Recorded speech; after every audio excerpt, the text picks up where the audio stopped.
Patricia. Bonjour Anne. Bonjour tout le monde. Bonjour à tous. Bien, aujourd'hui Patricia, on va parler d'un thème que c'est moi qui te l'ai proposé, Oui, parce que j'ai besoin de légèreté en ce moment et peut-être je me dis que je ne suis pas la seule.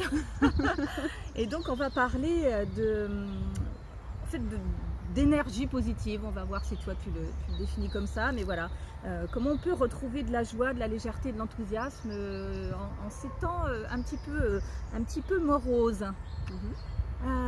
Voilà. Alors, ça aurait pu être une vidéo pourquoi, comment, mais là, le pourquoi me paraît quand même assez évident. Ouais. Hein, pourquoi on a besoin de retrouver de la joie, bon, ça me paraît assez clair. Voilà, moi je trouve qu'on est quand même très plombé par toute cette actualité qui est quand même assez teintée de peur et d'inquiétude, Oui. et qui entraîne des sentiments d'insécurité, d'impuissance, etc. Et voilà, je voudrais qu'on voit si on peut sortir un peu de ça, en tout cas retrouver justement cette légèreté en nous et profiter. Voilà. On peut, tout à fait, on peut toujours. Après, à soi de faire sa petite bulle autour de soi. Ah déjà, on peut partir là-dessus alors. Qu'est-ce que tu nous proposes? C'est surtout qu'il y a des choses sur lesquelles on ne peut pas intervenir. Ouais. Et à partir de là, ça sert à rien de s'inquiéter pour des choses sur lesquelles on ne peut pas intervenir directement. Donc on se fait sa petite bulle, on se fait son petit monde et on se focalise d'abord sur soi avant de se focaliser sur le reste. C'est surtout ça en fait. Et puis forcément être dans l'instant présent au maximum. Oui, mais si en se focalisant sur nous, il y a justement ces sentiments de peur, de tout ce qui nous tracasse, justement, comment on peut faire pour... Mais justement, ça veut dire qu'à ce moment-là, s'il y a des choses qui te tracassent ou autre, t'es pas dans l'instant présent. Il faut rester au maximum dans l'instant présent. Ok.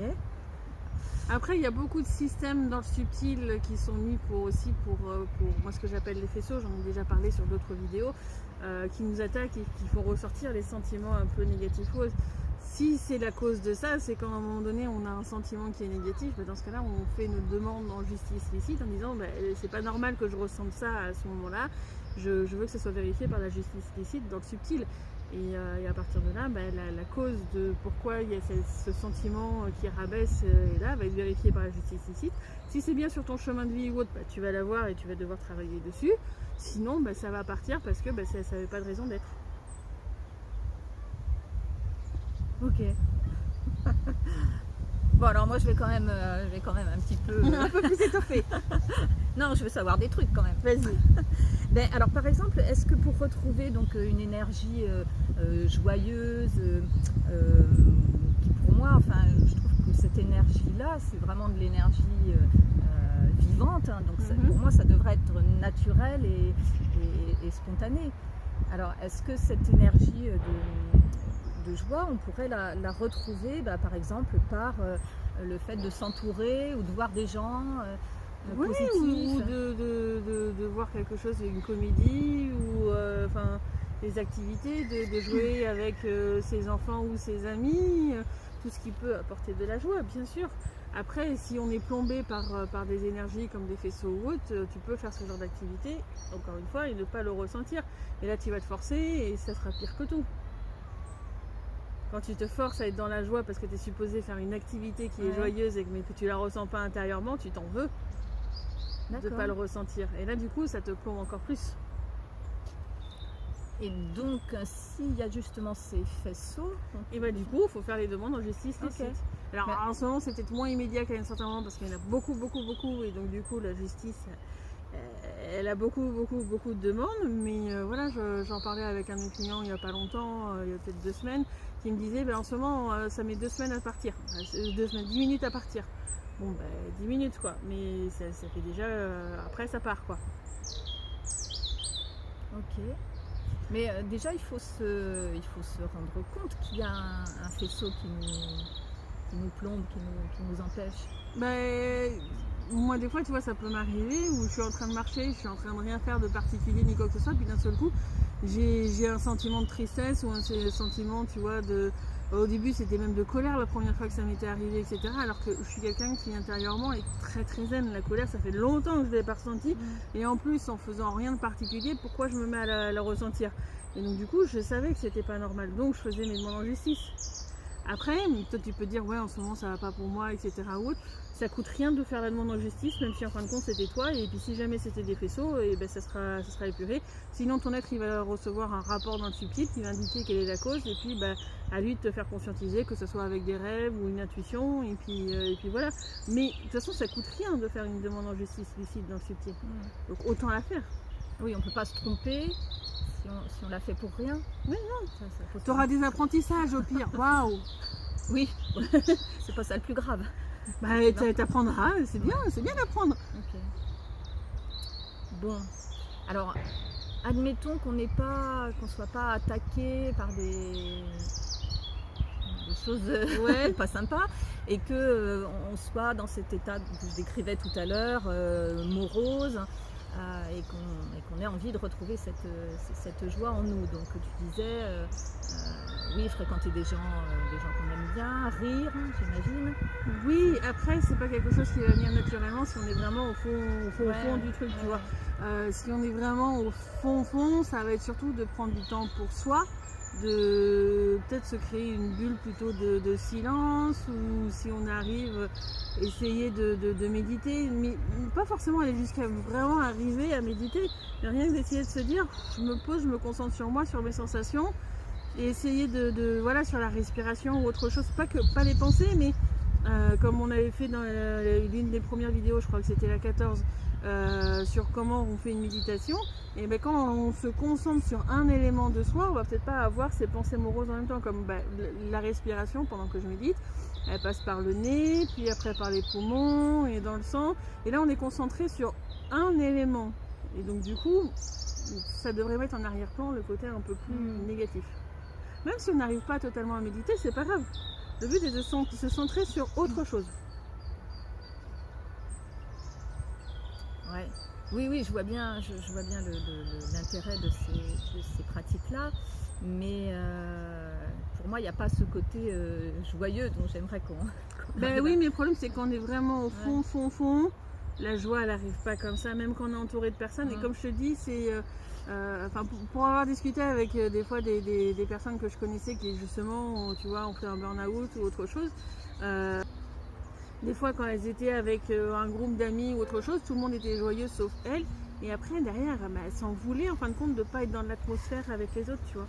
Elles avaient l'impression qu'elles-mêmes elles plombaient en fin de compte l'événement, tu vois.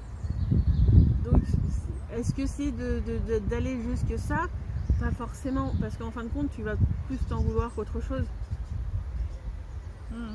Il y a un moment où tu peux y aller. Ça dépend où est-ce que tu en es dans ce côté de morosité, de mal-être, etc. Si tu es vraiment au fin fond, le truc c'est d'abord de se centrer sur soi, de laisser éclater les choses, de les évacuer et d'essayer de se centrer sur une chose ou autre. Et petit à petit, quand tu vas retrouver un petit peu mieux, ce sera pas forcément nickel ou autre, mais là tu peux avoir des activités qui vont être joyeuses avec des amis, regarder une comédie ou autre chose, mais ça dépend là où tu en es dans ton état. Oui, alors effectivement, mais peut-être sans aller jusqu'à des épisodes dépressifs ou de burn-out, quand en introduction je parlais de toute cette actualité qui nous mais il y en a, ça les rend dépressifs. Le fait de savoir sûr. qu'il y a une guerre ailleurs, qu'il y a plein de morts, que financièrement ils ne savent pas comment ils vont finir le mois ou autre, ça les rend dépressifs. Bien sûr. Et selon le niveau de dépression, d'être dans un environnement, quelque chose qui est supposé générer la joie, ça va pas fonctionner. Après, le premier réflexe pour moi, c'est toujours faire des demandes en justice lucide. Okay. Moi, je voudrais bien qu'on parle de quelque chose qu'on n'évoque pas toutes les deux. On n'a jamais parlé, je crois, ensemble, de l'enfant intérieur. Et voilà, par rapport à cette idée de joie, d'enthousiasme, de vivacité, ben voilà, moi, ça m'a évoqué ça. L'enfant intérieur, qui est cette part de nous qui aurait justement cette joie. Ouais, alors je sais pas si j'ai la même notion que les autres dans le milieu spirituel énergétique qui en parlent de l'enfant intérieur. Pour moi, l'enfant intérieur, c'est marrant parce que j'en ai parlé avec une cliente cette semaine ou un client, je sais plus. Il parlait justement de cet enfant intérieur et je disais que pour moi, l'enfant intérieur, c'est vraiment notre essence pure, en fin de compte, on a plusieurs niveaux d'essence ou autre, mais bon, ça sert à rien de rentrer dans les détails, mais c'est vraiment ce que l'on est, j'ai envie de dire, à la racine. Et donc du coup, forcément, dans cet élément-là, et en fin de compte, il n'y a pas toutes les contraintes de la vie dans la matière, il n'y a pas tout ça. Et quand on est au niveau de notre essence pure, c'est surtout apprendre, expérimenter, et puis tout ça c'est génial, et puis on va pouvoir encore continuer à apprendre, à évoluer, à avoir des choses qui sont différentes, et c'est vraiment ce côté-là. Mais pour moi c'est vraiment, c'est pas une partie de soi d'une certaine manière ou autre, c'est ce que l'on est au plus profond de nous. Ok, oui je comprends. Alors c'est peut-être pas effectivement la définition qu'on retrouve le plus souvent. Moi, ce que j'en ai lu et compris, c'est que l'enfant intérieur, c'est la part de nous qui conserve les souvenirs, les émotions de quand on était enfant. En général, on nous dit jusqu'à 7 ans. Pour moi, c'est pas dans cette incarnation, c'est dans ce qu'on est de manière globale. Ok. Oui, donc ça n'a rien à voir avec des souvenirs de l'enfant qu'on était. D'accord. Ok. Bon, non, après c'est ce que l'on est, ce qu'on a envie d'expérimenter, de vivre. C'est une partie qui en général est joyeuse. Je crois pas que j'en ai rencontré encore des non joyeux. Après, comme je le dis souvent, je veux pas écarter une possibilité. Donc peut-être qu'à un moment donné, il y a des états dépressifs qui peuvent aller jusqu'à cette partie très profonde de soi. Mais oui, ça peut être bien, mais le problème c'est que là, moi de ce que je vois des personnes qui sont actuellement incarnées sur la planète, très peu ne peuvent accéder réellement à cette partie-là. Ils ne sont pas rendus encore à pouvoir s'y connecter vraiment. Ben oui, parce que justement l'idée ça aurait été qu'on puisse aller le rencontrer. Oui, mais ça, il faut monter les mois supérieurs, plusieurs mois supérieurs et autres pour remonter à l'essence de soi. Et ça, non, je suis pas. Moi, de ce que je vois des personnes, au moment où on tourne la vidéo, non, ils sont pas capables pour l'instant, la plupart, d'accéder à ce niveau-là. Ouais. Parce que ce qu'on nous dit de l'enfant intérieur, donc c'est comme il conserve les souvenirs de l'enfance, ça peut être des trucs bien comme ça peut être des blessures, évidemment. Mais voilà, l'idée par rapport au thème d'aujourd'hui, c'était de se dire, est-ce qu'on peut retrouver ces émotions de l'enfant joyeux Après, d'une certaine manière, quand tu te rappelles des souvenirs ou autre, tu peux te rappeler de ce moment joyeux. Encore une fois, quand tu as un certain niveau de dépression, tu auras beau te le rappeler, tu auras plus tendance à les noircir qu'à réellement revivre les moments même. Ok. Et encore une fois, ça dépend du niveau de dépression que l'on est. Si à un moment donné, c'est juste un moment dans la journée, parce que on se sent pas bien, on a passé, voilà, on est fatigué, on a eu toute notre journée de travail, etc.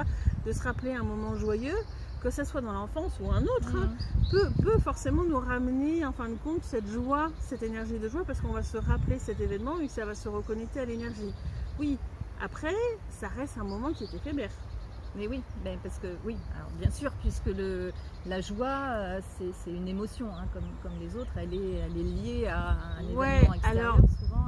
Ce que je veux dire, c'est que quand on a un certain calme intérieur, la joie, tu l'as presque tout le temps. Ah. Tu vois, tu peux ne pas l'exprimer ou autre, mais tu as une sensation de paix, de bien-être, de joie. En fait, tout est un peu mélangé, tu vois. Donc pour moi, c'est pas forcément quelque chose qui est éphémère, la joie ou vraiment d'avoir des sentiments comme ça qui sont positifs. Ouais, donc toi tu dirais peut-être pas que la joie c'est une émotion en fait. C'est un type d'émotion, oui, mais c'est aussi un état d'être. D'accord. Ah ouais. Ok. Et donc ça se cultive quand même. Mais ceux par exemple qui sont tout le temps en train de faire des blagues et des trucs comme ça, ils cultivent cet état d'être, tu vois. Ils ont envie en fin de compte que tout le monde rigole autour d'eux, etc. Il y en a, ils dégagent ça et tu vas facilement rire autour d'eux. Mais du coup, là, eux sont plus dans l'état d'être de la joie. Oui, c'est vrai, il y a des gens qui ont gardé, on a l'impression de voir des gamins parfois, et oui, ça fait du bien. Ça fait toujours du bien d'être à côté de ce genre de personnes, bien sûr. Ok, bon, je sais pas quoi te demander de plus. Qu'est-ce que... ton antidote à l'amorosité, alors ce serait quoi? Encore une fois, ça dépend de là où on en est, etc. Mais j'ai envie de dire vraiment d'essayer de ne pas s'imaginer comment l'avenir va être, ne pas forcément se rappeler des mauvaises expériences que l'on a, mais d'être dans l'instant présent pur. Et à partir de là, en fin de compte, tu te fais pas des films, tu sais pas, je sais pas, t'es à ton boulot et puis mince, demain t'as un rendez-vous avec ton chef, qu'est-ce qu'il va me raconter, pourquoi est-ce qu'il a pris le rendez-vous, machin chose, t'as ton cerveau qui fait et puis en fin de compte, tu sais pas savourer le moment présent. Moi je me souviens que j'ai vu ça, notamment une fois j'avais envoyé des amis qui étaient aussi des collègues, on avait fait un week-end ensemble et tout le week-end à me raconter lors d'un dire vous allez avoir une réunion. Je fais, oh, on a un week-end, le boulot c'est à côté. Et elles avaient du mal à lâcher, tu vois, cette appréhension du futur. Et il y en a, ça avait par rapport au passé. Oh, j'ai vécu ça, c'était pas bien, non, ça revient tout le temps, etc. Et tout. Soyez dans l'instant présent. Enfin, quand on est dans l'instant présent, il peut y avoir des moments qui sont difficiles dans l'instant présent. Mais au moment où il est passé. Dès la seconde où c'est fini, c'est dans le passé. Bon, je sais, c'est très dur d'arriver à ces états-là, etc. Je comprends ce que tout le monde va dire, etc. Mais c'est possible. Bon, c'est ce que tu nous conseilles d'essayer de faire. Moi, je trouve que pour commencer, le côté méditation est bien. Parce que la méditation apprend à être dans l'instant présent. Et c'est vraiment une chose qui est bien par rapport à ça. Après, forcément, voir ses amis, organiser des événements sympas. Là, c'est marrant parce que je viens de tourner les yeux et puis je vois un écureuil qui est en train de se balader d'arbre en arbre. Et là, d'un seul coup, j'ai eu le sourire parce que je profite de l'instant présent tout en faisant la vidéo. Et voilà, c'est ce genre de petites choses que l'on savoure au final à chaque instant. Bien. Merci pour ces quelques messages d'espoir, je sais pas, en tout cas d'ouverture vers autre chose. Et c'est vrai que de bien-être, de s'écouter soi encore une fois. Oui, voilà, j'allais te poser la question. On est toujours avec cette conclusion là. Écoutons-nous, oui, et respectons aussi. Et ça aide tellement de s'écouter parce que ça évite en fin de compte de tout le temps ressasser, si je fais ci, si je fais ça ou autre, et de juste faire les choses quand on le ressent, et ça enlève un poids immense. Ok, et merci pour tout ça. Merci à toi Anne. À vos commentaires, et puis si vous avez d'autres thèmes que vous voudriez voir abordés, écrivez-les en commentaire aussi. À bientôt. Au revoir. Au revoir.